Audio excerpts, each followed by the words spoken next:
Welcome to Real Coaching Radio, the podcast for coaches by coaches. We are here to teach you how to get the most out of your clients and yourself. This is where beauty meets the beast, brains meet brawn, and science meets, well, bro science. Welcome to Real Coaching Radio.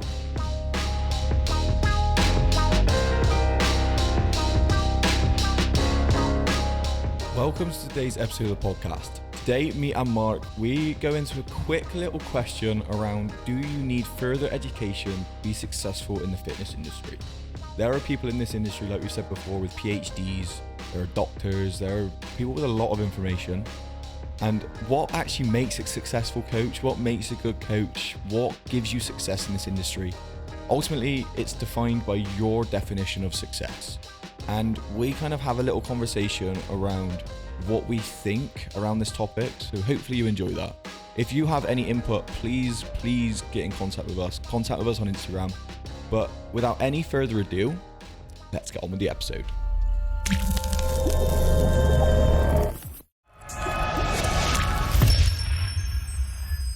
Essentially, the question is, do we think that achieving success in the fitness industry is already and or will become more difficult to enter the fitness industry because of the likes of people who are more qualified, have more knowledge?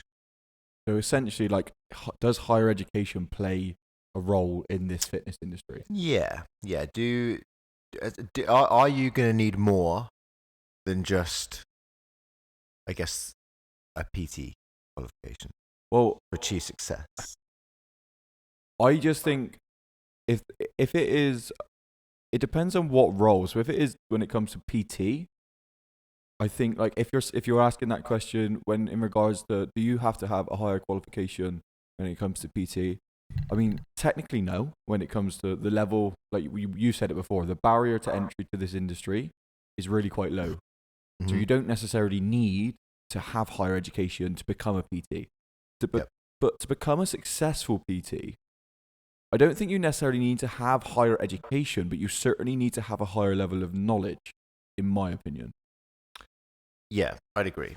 So I would say if I was to just go make a blanket statement, we can get into some of the details of this, I would say that no, in order to achieve success in the fitness industry, I don't think you should need more than a personal training qualification, because that is what the qualification essentially allows you to do. But I would also say that there are people delivering qualifications who probably don't have the right to be delivering qualifications. So I think the qualification should be enough, but sometimes the qualification that's delivered isn't enough because it's delivered by people who don't have the knowledge to really be delivering that qualification. So the educational side, the people actually giving the course needs to be almost have a higher standard themselves. Absolutely. I think we have got to start. So we deliver personal training courses, and one of the first things I always say when I take a new group through is that I do truly believe that the current standard of coaching in the fitness industry is not good enough. But I also believe that the current standard of education in the fitness industry is not good enough. So you can't just go straight to the PTs and blame them for having a lower standard of coaching, because they've learned this stuff somewhere. They've been taught this stuff by somebody. So we've got to go to the top. We've got to start with and it all boils down to the fact that realistically, unfortunately, the fitness industry is pretty unregulated. It's not like a chartered physiotherapy association. There's no real regulation in the fitness industry. Anybody nowadays is calling themselves a personal trainer. They do 6 weeks on Love Island. They've got a set of abs, and all of a sudden they're a personal trainer. And the confusion between, well, you've got a good body, you must know what you're talking about. Absolutely. There's a difference when it comes to being able to do things yourself compared to coaching people. And I've really found that to become a really good coach, you do need to be able to, you do need to have the want to get smarter, to have more knowledge, because people, your clients, have access to the internet, and the internet has all of the knowledge on it that you can access. Absolutely. So, like, just getting a personal trainer's qualification and then never doing anything else in your life and working in the industry for, I don't know, let's say 20 odd years is just as bad. Like, you need to, CPD, continual professional development, is without a doubt incredibly important. That doesn't mean you have to pay money to go on courses. It just means, like, buy a book, like, watch YouTube, go and speak to other well-qualified personal trainers, listen to podcasts. Kind of, there's so much stuff out there that is free. But I think if you have this desire to want to work in the fitness industry and really want to work in the fitness industry, you should have the integrity to want to go and continually improve your knowledge, because that is going to continually improve the service that you can provide to clients, which is going to improve your business. So there is, in my opinion, there's a couple of different categories that people can fall into, or there's a couple of different kind of categories that we need to focus on. When we say success in the fitness industry, what are we talking about? Because you could be the most knowledgeable person in the world, but if you cannot communicate that with your client, then you're not going to be a very successful coach. So this is where the argument for, well, no, you don't necessarily need to be that knowledgeable, but I feel like you're splitting hairs there. What you need to be able to be a successful coach is you need an array of skills.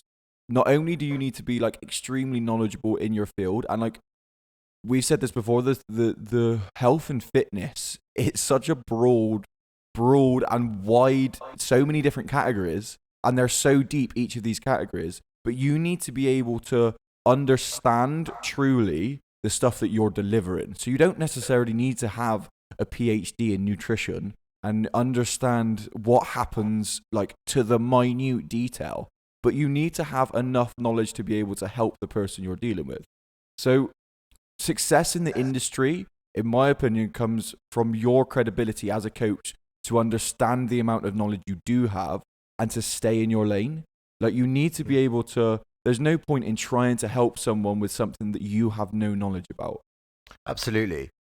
And then kind of, answering the question around higher level qualifications, there's plenty of stuff that I have learned through degrees that I have never used on any of my clients at any point in any given time in my career as a personal trainer. But would you say that knowledge that you've attained through, like, higher education, that has helped? Yeah, I would say it has helped. So I would say that it's definitely given me confidence to be able to pass on knowledge to clients and pass on, and know that I'm passing on credible knowledge to clients. But what I would say, actually, to a lot of people when it comes to, like, higher level education, and I would say, like, the biggest thing that a degree has maybe given me, if I really start to think about it, is just essentially my ability to read research. You have to study research methods when you do degrees, and all that really means is it gives you an ability to almost solve problems to a certain extent. Because if a client comes to you with an issue and you're potentially unsure, or there's some new research, if you like, there's something new that's coming out into the industry, and you understand how to read research papers, you can pull that sort of stuff apart. You can make judgments on it and whether you're going to use that with clients. You can, if you don't know the answer to stuff, you can go and find the answer to stuff because you know how to find the answer to stuff.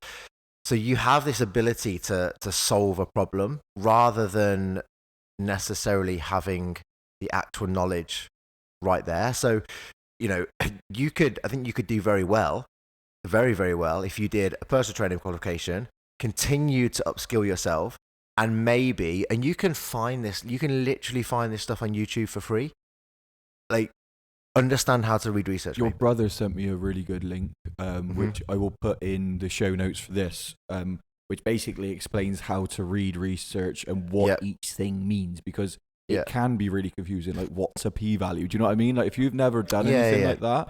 And there's a hierarchy of research. And if people don't understand the hierarchy of research, you're just like, oh yeah, but like, the biceps in a rat got bigger. So this definitely works for me. So this is the thing where you need to be. This is my issue with the statement that you like. It's not a statement, obviously it's a question. But if we did turn it into a statement and said you need to have a higher education to be successful in the fitness industry, like the reason that's not true is because like how many doctors are personal trainers and are successful personal trainers? Yeah, but then also. I know plenty of people. At the end of the day, again, this is something that I try and drive home a lot on our personal training qualifications, is people think you're entering the fitness industry. You're not entering the fitness industry. You are entering a relationship industry. And if you don't have the ability to create relationships with people, you won't do very well. And it's that saying of, people don't care how much you know until they know how much you care. And realistically, we've said that on other podcasts, and that is what is going to make a really successful personal trainer. Your ability to build relationships, your ability to maintain relationships and guide people through this journey that they're going on. Because, you can say all these big words and you can know all this like high level sciencey stuff.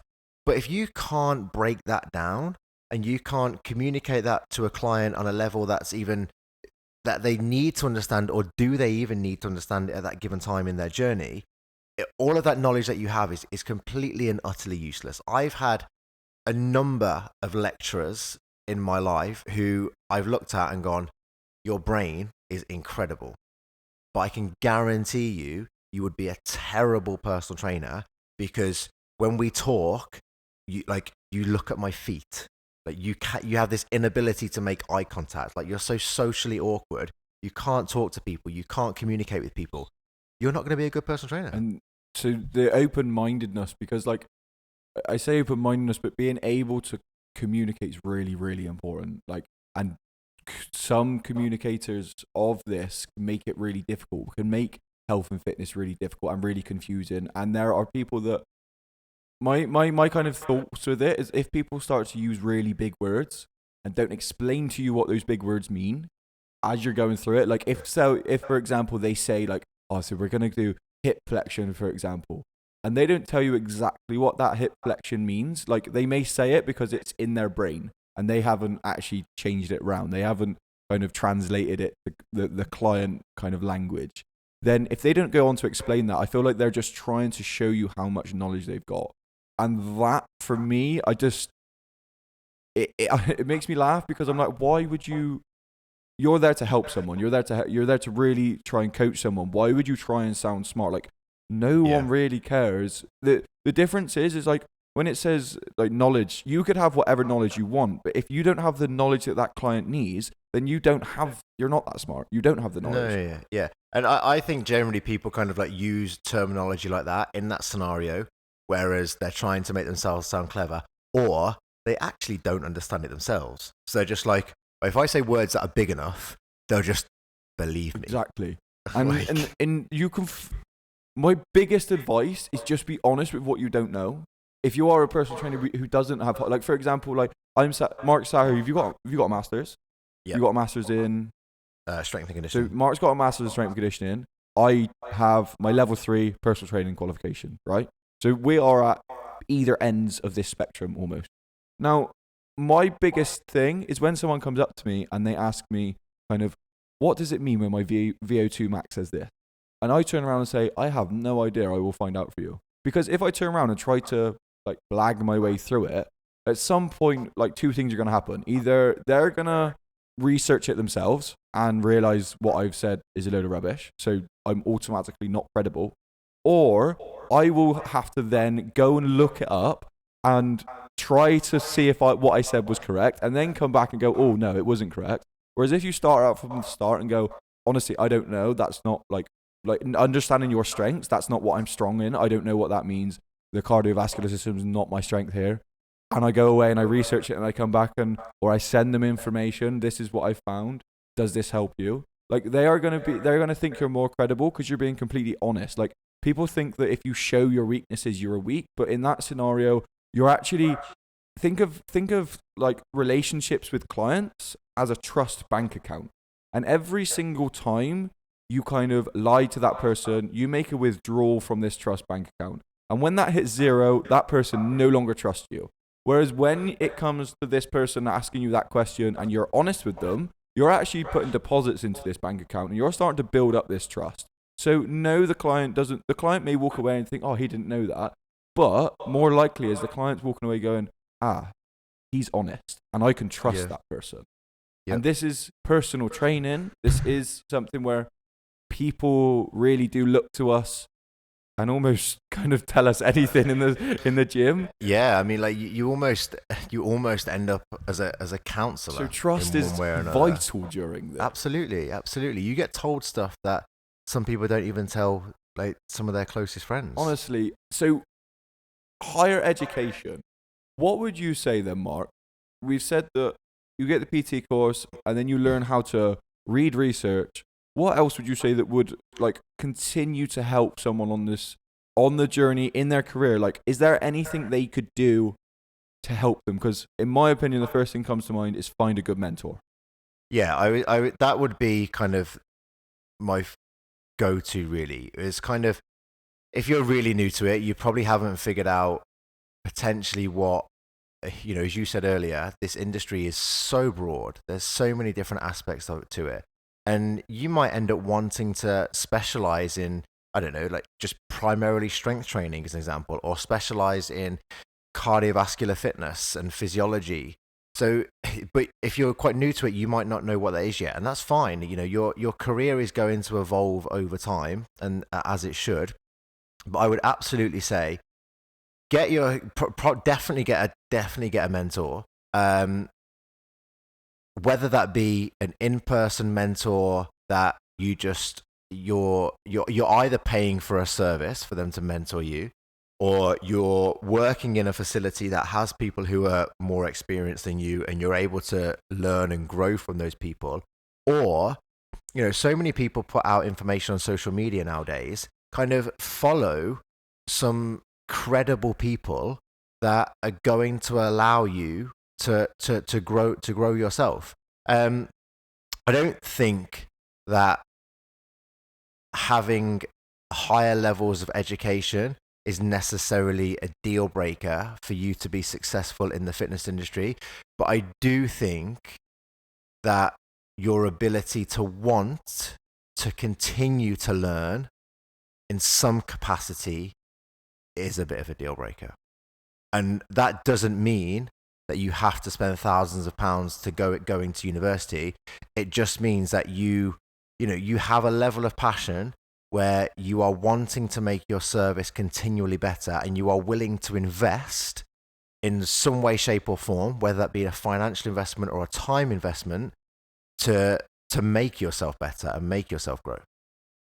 Yeah, I think that would probably be the most important thing when it comes to success in the industry, is what you are willing, what you want out of it, and how much. If as soon as you think you know everything, I feel like that's the end. You know what I mean? Yeah, 100%. You've got to continually, like, you know, even to this day, like I give myself a weekly target to read X amount every week. Yeah. Even to this day. Yeah. I read, because we said it's a relationship industry, and I read books around that topic, around how to deal with people, around how to like manage, around how leadership works, because you are essentially a leader when it comes to personal training. Like, don't think just because they're not employed by you, you are definitely a leader. You're definitely there. And leadership skills, management skills, learning how to deal with people is really important. So not only is it worth investing time, money, and effort into actual topics around health and fitness, it's also very important to invest into how do I communicate with people. 100%. Like, we've had this conversation before, haven't we, in terms of realistically, for what most of your clients are going to need, the scientific principles of training and nutrition are actually quite simple and actually quite straightforward. It's the human being that is the complex part of this equation. You know, in order for somebody to let's use an example. Like, in order for somebody to lose weight, we know the science tells us that the only way that you're going to lose body weight is you need to be in a calorie deficit.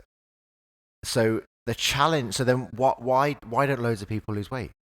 And it's because the relationship that people have with the coach, in terms of what the coach provides for that client, in terms of the methods that they choose to help them lose weight, are potentially incorrect. If people are doing it without a coach, again, they're lacking some education in terms of how to do that. Like, it's quite straightforward. You need to consume less calories than you expend on a daily basis. Like, it's pretty simple.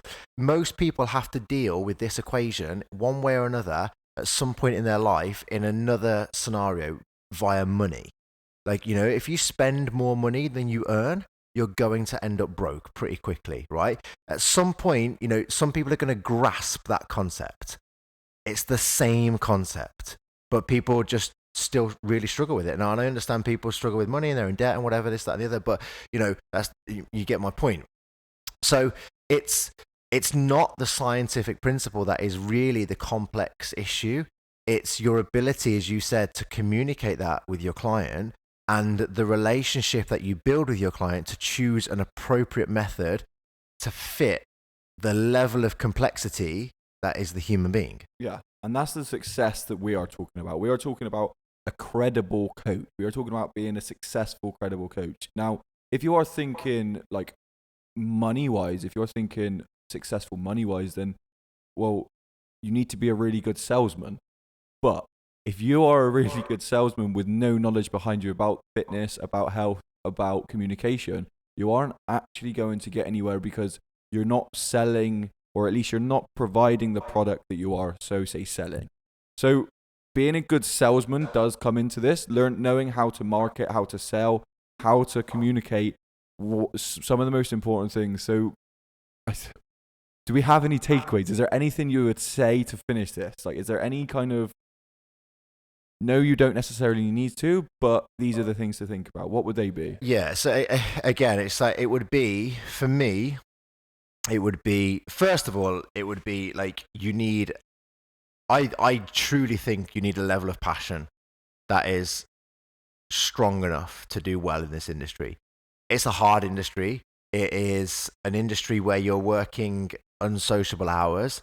So I think you need a passion to be able to do that and want to do that. And just, I don't know, so a lot of people just don't have that passion. And then I think, like, your want to continually improve through some form of education, whether that's formal education or whether that's you just kind of like scrolling YouTube or whatever it might be. Like, you're going to pick up something. A lot of people on social media who are quite credible also have a YouTube channel where they put up a lot more in-depth information, because it obviously they have a longer time frame to be able to do that in, or they deliver podcasts. And then there was one other that has just slipped my mind, but it was a really good point, which is really annoying. Passion. I can't remember what it was. Go through them again. Passion. Credible people. There was something else really annoying. So I'd kind of add to that want to learn, that want to keep getting better, continual professional development. You have to have that drive and that passion behind it. I suppose ultimately being a successful coach in this industry all comes down to your credibility as a coach, right? Yeah. Are you authentic? Do you know who you are? Do you know the value that you can give to your clients? And are you willing to be completely honest when you don't know something? I'd probably say that, do you need to have a higher education? No. Does it help to understand the actual level of knowledge you do have? Yes. So take from it what you will. Take from this conversation what you will. Ultimately, like I said, me and Mark are at different ends of this spectrum, but we still both have the same thing, and that is a drive to help people, that is a passion for this industry, and there is a drive to continue to learn. And if you have that, then you will be successful in this industry. Yeah, I truly believe if you have that, then you will do well. If there's a glimmer that you don't have that, it's going to be a hard industry to crack. Yeah. So thank you so much for tuning in today. It is a short one, but we just wanted to kind of go through this question. If you do want to get in touch or ask any questions, please send an email to info@realcoachingradio.co.uk. If you're interested in joining the coaching world and enhancing your education, please head to www.myptcourse.com. There are level 2, 3, and 4 courses that will get you started in your fitness career. But ultimately, remember this: people do not care how much you know until they know how much you care. Thank you for tuning in. This has been Real Coaching Radio.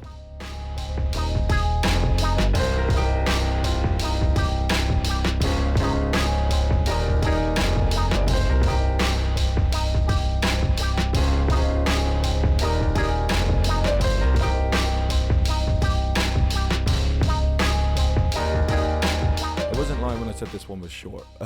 We basically are going to go through some questions like this. We like giving short little episodes for people to listen to, and I mean, some people really do like long kind of episodes, long podcast episodes, 3-hour episodes.